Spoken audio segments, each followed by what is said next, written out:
Assalamualaikum warahmatullahi wabarakatuh.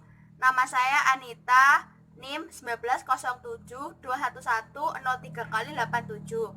Pertama yaitu bank menurut Islam. Bank menurut Islam dibagi dengan pengertian bank syariah serta perbedaan bank syariah dengan bank konvensional. Pengertian bank syariah, bank yang memberikan layanan jasa kepada nasabahnya dengan berdasarkan prinsip-prinsip syariat agama Islam, dan dalam prakteknya bank syariah tidak mengandalkan bunga melainkan bagi hasil. Kemudian perbedaan bank syariah dengan bank konvensional. Di sini kami ada 5 secara keuntungan, pengelolaan dana, proses transaksi, promosi dan cicilan, serta sistem bunganya. Yang pertama, secara keuntungan, bank syariah sendiri pendekatan bagi hasil, sedangkan bank konvensional suku bunga. Secara pengelolaan dananya, bank syariah pengelolaan keuangan dalam bentuk titipan maupun investasi, sedangkan bank konvensional pengelolaan keuangan berasal dari sumber manapun tanpa mengetahui dari mana kemana uang tersebut disalurkan. Yang ketiga, berdasarkan proses transaksinya, bank syariah berdasarkan Al-Quran dan hadis, sedangkan bank konvensional berdasarkan hukum yang berlaku di Indonesia. Yang keempat, berdasarkan promosi dan cicilan. Bank syariah promosi cicilan diterapkan dengan jumlah berdasarkan keuntungan yang sudah disetujui antara pihak bank dan nasabah saat akad kredit. Sementara untuk pemberian promosi harus tersampaikan dengan jelas, tidak ambigu dan transparan. Perbedaannya dengan bank konvensional, hampir setiap bulan memberikan promosi yang berbeda-beda dan bertujuan menarik nasabah untuk menggelontorkan uangnya di bank tersebut. Promosinya sangat beragam, seperti pemberian suku bunga tetap selama periode tertentu sebelum akhirnya memberikan suku bunga berfluktuasi atau floating rate kepada nasabah. Yang terakhir, berdasarkan sistem bunganya. Bank konvensional tidak menganut sistem bunga, dan bank syariah tidak menganut sistem bunga. Sedangkan bank konvensional penentuan suku bunga dilakukan waktu akad. Assalamualaikum warahmatullahi wabarakatuh. Nama saya Natalia Safani, NIM 54. Di sini saya akan menjelaskan prinsip dan konsep dasar perbankan syariah. Prinsip bagi hasil dibagi menjadi 3. Yang pertama, mudharabah.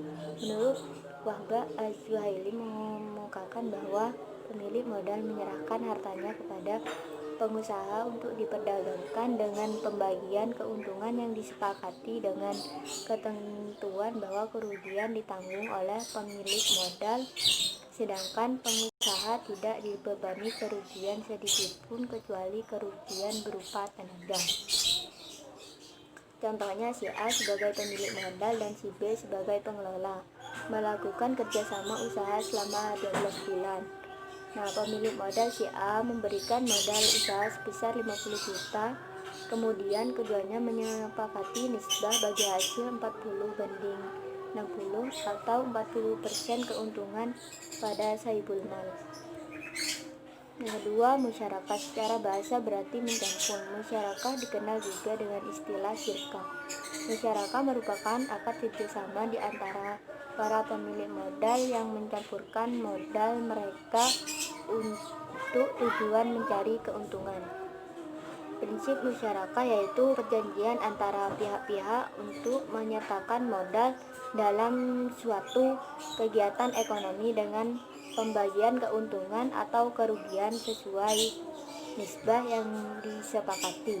Contohnya, Riza sebagai pemilik modal memberikan modalnya sebanyak 100 juta kepada Seno yang bertindak sebagai pengelola dalam pasar raya ikan.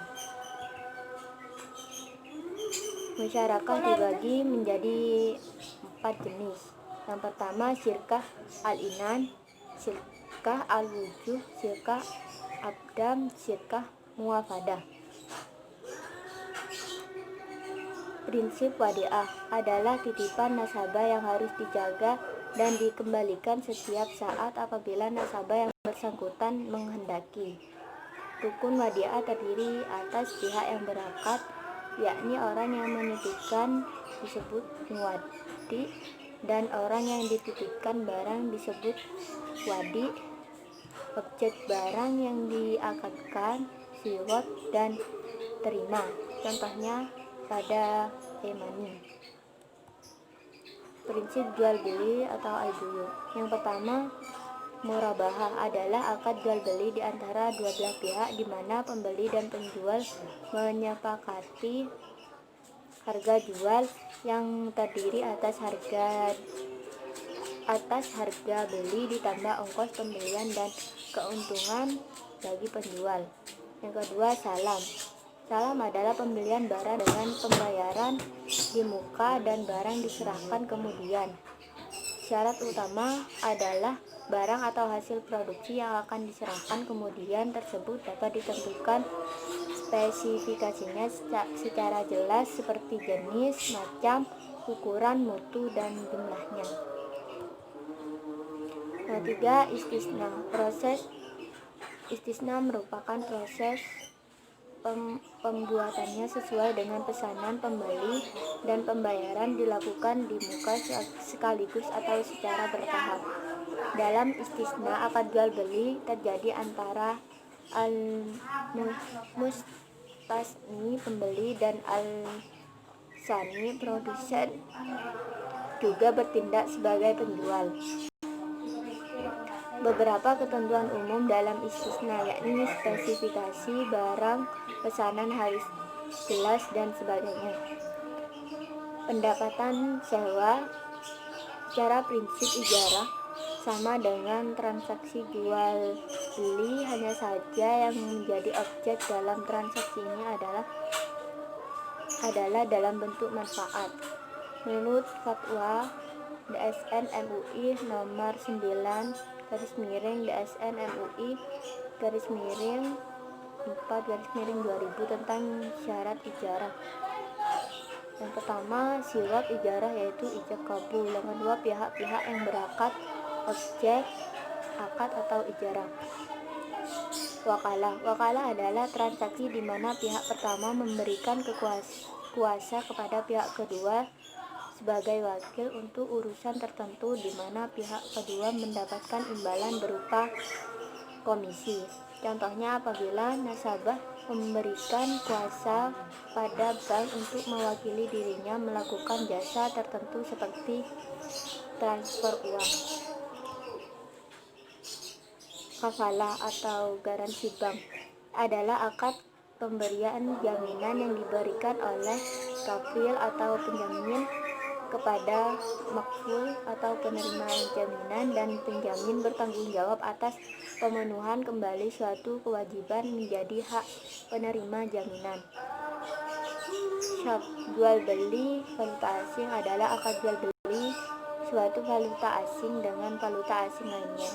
Hawalah adalah transaksi pengalihan utang piutang. Fasilitas hawalah lazimnya untuk membantu supplier mendapatkan modal tunai agar dapat melanjutkan produk. Jual beli suatu valuta asing dengan valuta asing lainnya. Hawalah adalah transaksi pengalihan utang piutang. Fasilitas hawalah lazimnya untuk membantu supplier mendapatkan modal tunai agar dapat melanjutkan produk. Jual beli suatu valuta asing dengan valuta asing lainnya. Hawalah adalah transaksi pengalihan utang piutang. Fasilitas hawalah lazimnya untuk membantu supplier mendapatkan modal tunai agar dapat melanjutkan produk. Menyepakati harga jual yang terdiri atas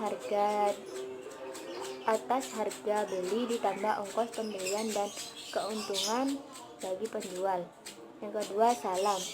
Salam adalah pembelian barang dengan pembayaran di muka dan barang diserahkan kemudian. Syarat utama adalah barang atau hasil produksi yang akan diserahkan. Kemudian tersebut dapat ditentukan spesifikasinya secara jelas seperti jenis, macam, ukuran, mutu, dan jumlahnya. Ketiga, istisna. Proses istisna merupakan proses pembuatannya sesuai dengan pesanan pembeli dan pembayaran dilakukan di muka sekaligus atau secara bertahap. Dalam istisna, akad jual beli terjadi antara al-mustasni pembeli dan al-sani produsen juga bertindak sebagai penjual. Beberapa ketentuan umum dalam istisna yakni spesifikasi barang, pesanan harus jelas, dan sebagainya. Pendapatan sewa. Secara prinsip ijarah sama dengan transaksi jual beli, hanya saja yang menjadi objek dalam transaksi ini adalah dalam bentuk manfaat. Menurut fatwa DSN MUI nomor 9 DSN MUI _4_2000 tentang syarat ijarah. Yang pertama, syarat ijarah yaitu ijab kabul. Yang kedua, pihak-pihak yang berakad objek akad atau ijarah. Wakalah adalah transaksi di mana pihak pertama memberikan kuasa kepada pihak kedua sebagai wakil untuk urusan tertentu, di mana pihak kedua mendapatkan imbalan berupa komisi. Contohnya apabila nasabah memberikan kuasa pada bank untuk mewakili dirinya melakukan jasa tertentu seperti transfer uang. Kafalah atau garansi bank adalah akad pemberian jaminan yang diberikan oleh kafil atau penjamin kepada makful atau penerima jaminan, dan penjamin bertanggung jawab atas pemenuhan kembali suatu kewajiban menjadi hak penerima jaminan. Jual beli valuta asing adalah.